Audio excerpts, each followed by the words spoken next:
ગુજરાત માટે સુરક્ષાના મોટા મોટા દાવા કરવામાં આવે છે, છાતી ઠોકીને અહીંયા કહેવામાં આવે છે કે અહીંયા તો દીકરીઓ અડધી રાત્રે પણ બહાર નીકળે તો કોઈ વાળ વાંકો કરી શકે એમ નથી, પણ દાવાઓ કરવામાં શું જાય છે? જ્યારે જમીની હકીકત જુઓ ત્યારે ખરેખર આત્મા કકડી જાય એવી હાલત છે। કોઈ પણ મા બાપ પોતાની દીકરીને એકલી મોકલતા પહેલા 100 વાર વિચાર કરે એવી હાલત છે।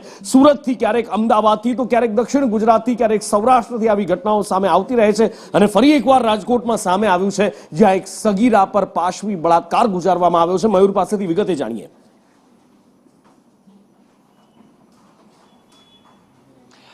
નુપુર બી ડિવિઝન પોલીસ મથકની અંદર આખી ઘટના છે તે પ્રકાશમાં આવી છે। માત્ર 11 વર્ષની દીકરી છે, એને પાડોશમાં રહેતો અને મામા જે દીકરી તેને કહેતી હતી એ શ્રીનિવાસન નામનો એક નરાધમ છે, તેને આ બાળકી ઉપર બળાત્કાર ગુજાર્યો છે। એટલું જ નહીં પરંતુ તેની સાથે પાશવી હરકત કર્યાની ફરિયાદ પણ નોંધાઈ છે। હાલ આ મામલે તાત્કાલિક અસરથી શ્રીનિવાસન નામના આરોપી છે તેમની બી ડિવિઝન પોલીસે ધરપકડ કરી છે, પરંતુ બાળકીઓ કારણ કે પરિવારની અંદર દીકરી હોય અને એમાં પણ જો પાડોશની અંદર આવો નરાધમ હોય તો ચોક્કસ માતા પિતા છે એના મનની અંદર ચિંતા થતી હોય છે। આપણે એવી વાત કરીએ કે 12 દીકરીઓ જતી હોય છે ત્યારે તેની સલામતી હોય છે, પરંતુ પાડોશની અંદર આ પ્રકારના રાક્ષસો નારાધામો વસતા હોય છે અને ત્યારે દીકરી પાડોશની અંદર મોકલતા પણ માતા પિતા છે અત્યારે ચિંતા અનુભવી રહ્યા છે।